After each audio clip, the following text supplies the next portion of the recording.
Is this to be their year after a 22-year wait? Are we watching the champions?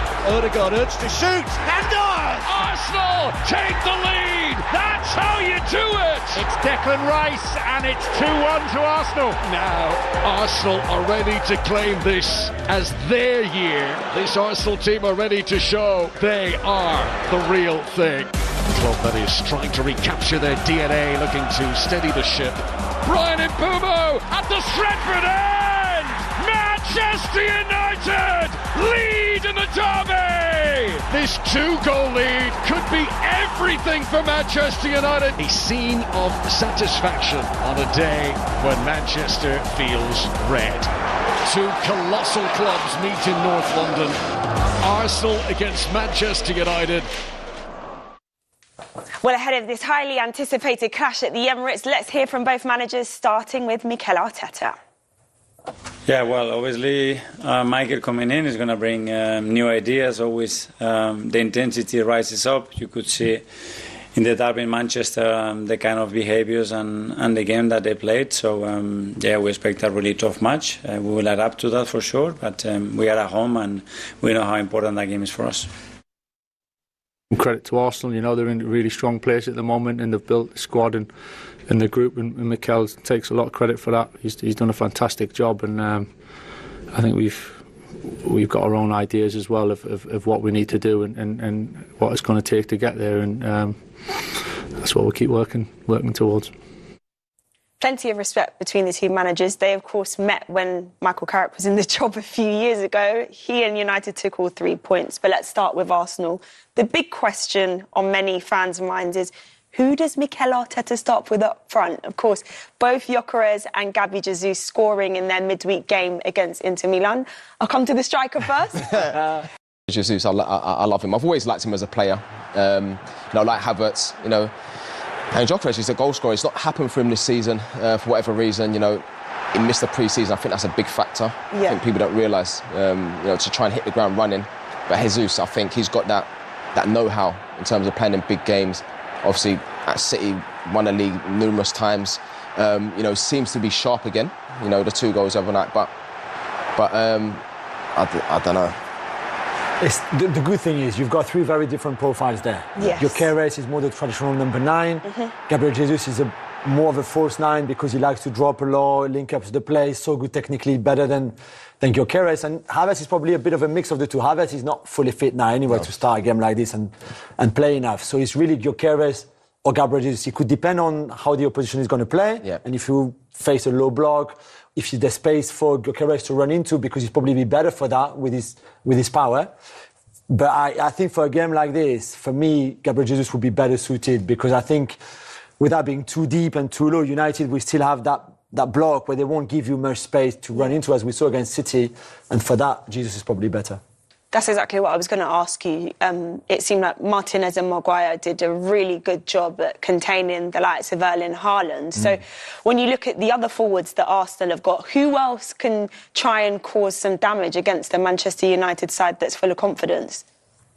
I mean, you speak about the forwards, but it's not just the forwards. It's the team. It's how you set up, and you speak about how they approach it. United, I mean, if they do sit off, then I agree with what you're saying about, you want a number 9 that's going to come and link play and get involved. Yeah. I think, when you're more dynamic and that, you need grass in behind. You need to run in behind. But it's going to be an interesting game. Be interesting to see who he picks.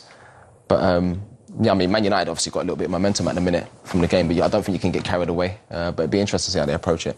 A player that's come under increasing scrutiny for Arsenal is their star man, Bukayo Saka, because it's no goals and just 2 assists in his last 8 in the Premier League, we've got to say, because it's completely different stats in every other competition they're fighting on those fronts in. So, Julian, why do you think it's not translating to the league? I don't know. I think the injury at the start of the season probably slowed him down a little bit. All the fitness that you work through in the pre-season to be ready for the season, and then if it's early, you've got that injury that kind of stops you in your stride a little bit.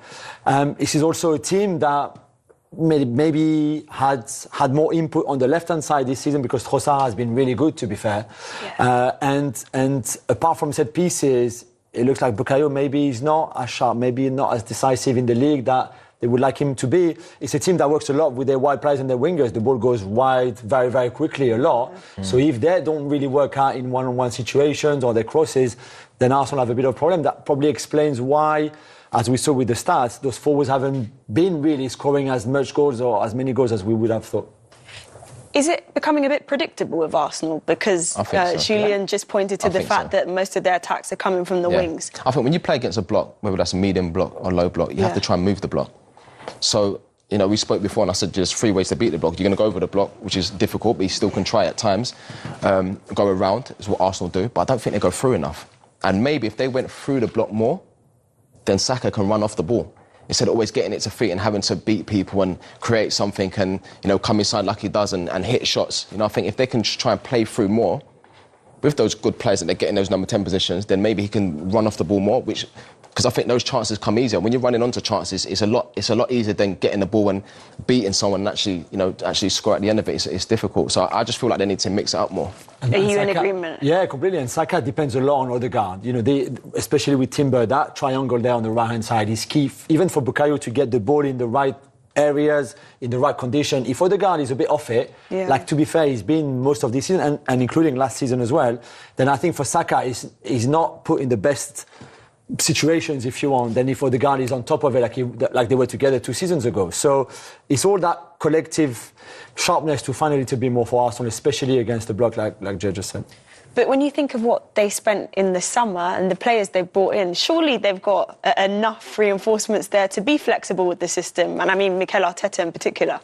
Yeah, I think Madueke has been a good signing, although he's a bit struggling as well for goals and assists in the Premier League, even including back towards the end of last season. Martinelli is another good option on the left-hand side with Trossard. Eze can play there too. So there's just a lot of variation that you can bring. It's still not clicking for some of them yet, because maybe also the control that Mikel Arteta wants in games kind of prevents a little bit his attacker maybe to have the freedom and the flair that they can put. Yeah, I think that's, I mean, similar to Pep, isn't it? You know, that control, that staying in your positions and moving the ball quick. And I think you do lose that little bit of freedom where players can sort of like just go and roam and try and create chances like that.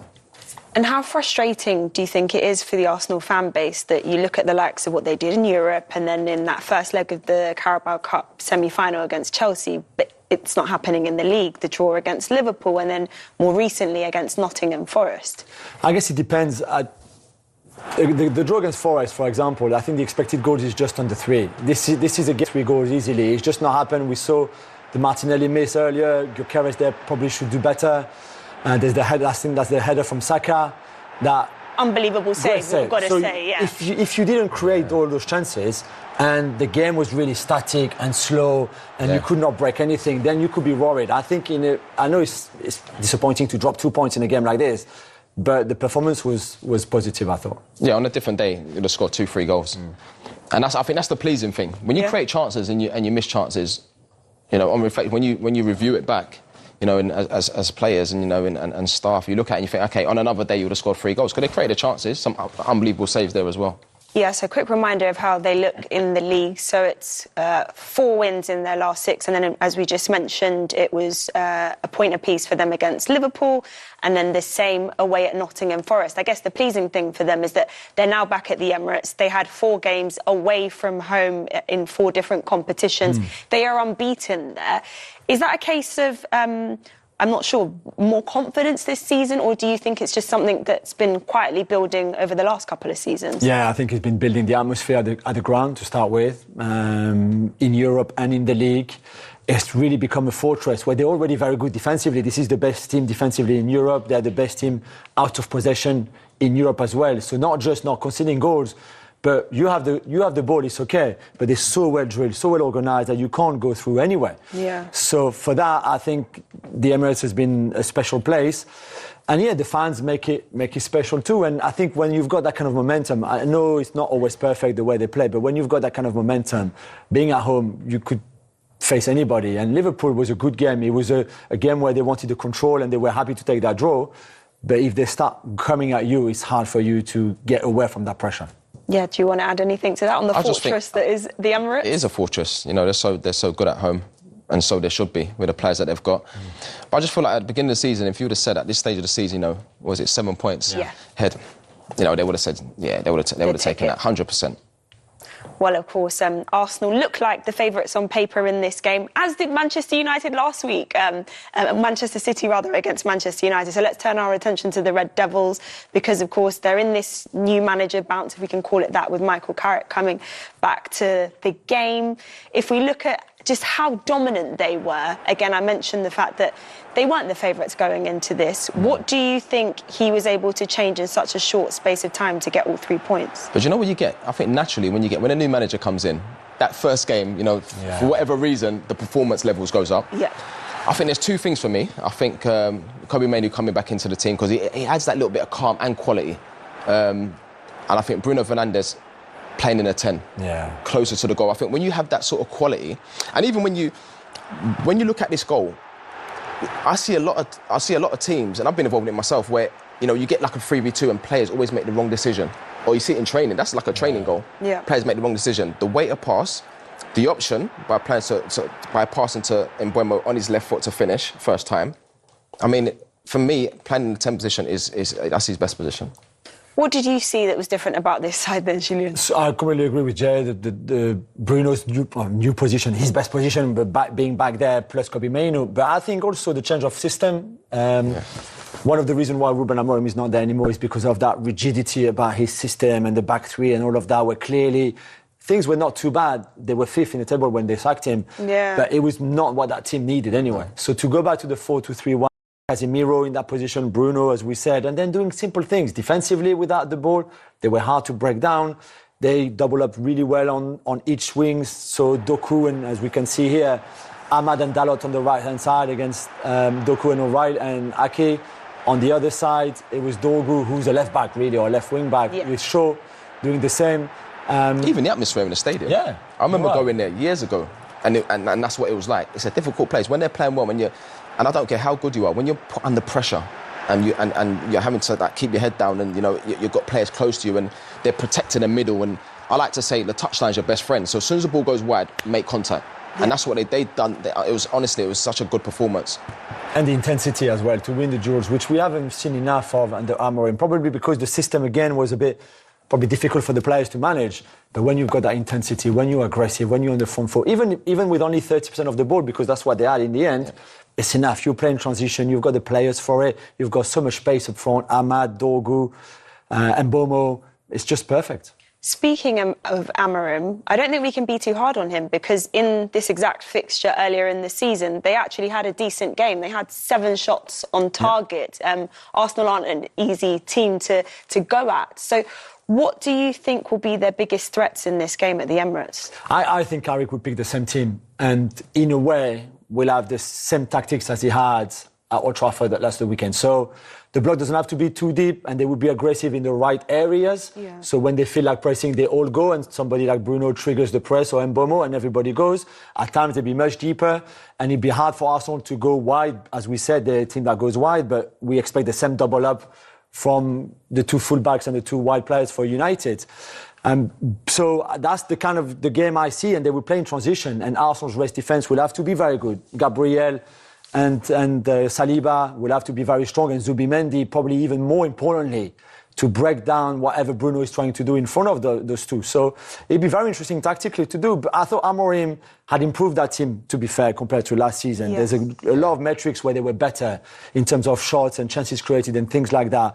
Carrick, by just being a bit more simplicity, I think has helped this team massively. Yeah. And we speak of Carrick. We spoke off the camera about his incredible record against top managers because he'd already beaten Mikel Arteta back in 2021. Pep Guardiola just last week. He's beaten Klopp and even Unai Emery when Emery was in Spain. Do you think he can do it again at the weekend, JD? Well, I hope so. I only said that because you're Arsenal fan, No, but I mean, it's nice. Obviously, I played with Michael at West Ham. We started at West Ham together, obviously Spurs in England. Good guy, young coach. It's nice to see young coaches getting opportunities. But, I mean, listen, it depends how they approach it. It'd be interesting to see. On the training pitch, Are they ready for Sunday? Yeah, we have still another training session, so we'll see tomorrow after that to assess everybody and make the decision, first of all, in the squad. No fresh injury worries from the Inter game? No, after Inter we had no issues reported. Just on a selection headache that you might have now, and a welcome one, I'm guessing, with Gabriel Jesus and Victor Gyökeres and the returning Kai Havertz. It's something that you wanted maybe from the start of this season, isn't it? Yes, we were waiting for that, and with the amount of games that are coming up, they're all going to have opportunities and minutes, obviously. So great to have them back, and especially to have them in good form. I've asked you this before about Victor, actually, in that he had to start the season effectively without Jesus and Kai Havertz. Now that they're back, how much do you think is not going to just help Arsenal, but help him as well? Yeah, well, he started without that, without a pre-season as well, and a lot of minutes and a lot of responsibility on him. And now the fact that we have other options as well, I think is something really positive, especially for the squad. And you could see the other day, the guy scoring 2 goals, Victor coming in and making an impact to win the game. Sunday we'll see you come up against Manchester United and Michael Carrick. How much of a tougher proposition do you think that game is compared to maybe 2 or 3 weeks ago? Yeah, well, obviously Michael coming in is going to bring new ideas. Always the intensity rises up. You could see in the derby in Manchester the kind of behaviours and the game that they played. So yeah, we expect a really tough match. We will adapt to that for sure. But we are at home and we know how important that game is for us. Can I just ask you about Ethan Nwaneri? You know he's out in Marseille. It looks like it is going to be an agreed deal with Marseille for the rest of the season. From your perspective, how hard a decision was it, and what were the key factors behind it?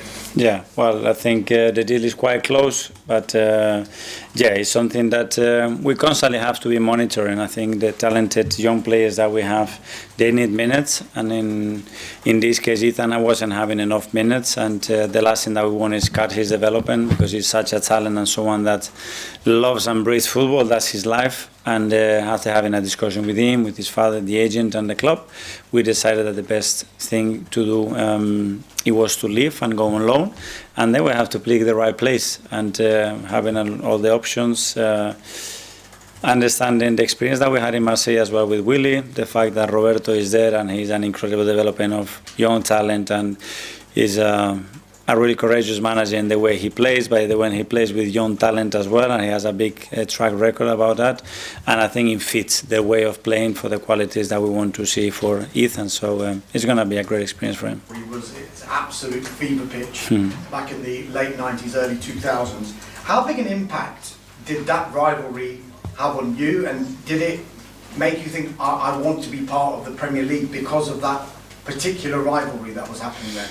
Yeah, and you guys sell it so well, especially in Spain. You could see the tension and the rivalry and those individual battles that they were there as well, that make the game really, really special. So yeah, obviously 2 massive clubs that they've been fighting at the highest level for so many years, and yeah, we want to try to have the best possible game to win it. It has thrown up so many incredible moments, some incredible rivalries as well. That fixture. Does one stand out for you? What was your first memory of it, or your most memorable one back from then? I don't know, there are a lot, but obviously just before kickoff as well, a lot of the things that were going on, and that's pricing up the tension, and then obviously the atmosphere in the stadium. But yeah, some incredible players as well on that era as well, that they've been absolutely legends of this league. So that's what it makes it so exciting. Thank you. Thank you. Go to Jake from the Premier League. Hi. On Sunday then, against Manchester United, how different a side do you think you face from what you saw in the derby compared to perhaps before Michael Carrick took charge? We don't know. Every game is different. Obviously, at the end, the individuals are the ones that make the difference, or the ones that make the game in a certain way. And we're going to try to be ourselves, be very dominant like we always want to be, impose the game that we want to play, and regardless of what they want to do, we want to take the game in the areas that are very good for us. And you mentioned the other 2 strikers who are now back to partner Victor Gyökeres.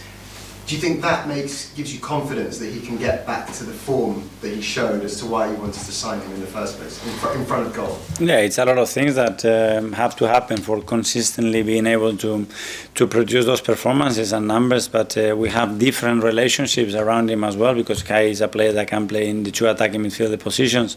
So we can vary in relation to the opponents, their behavior, and the game that we want to play. So that's very good.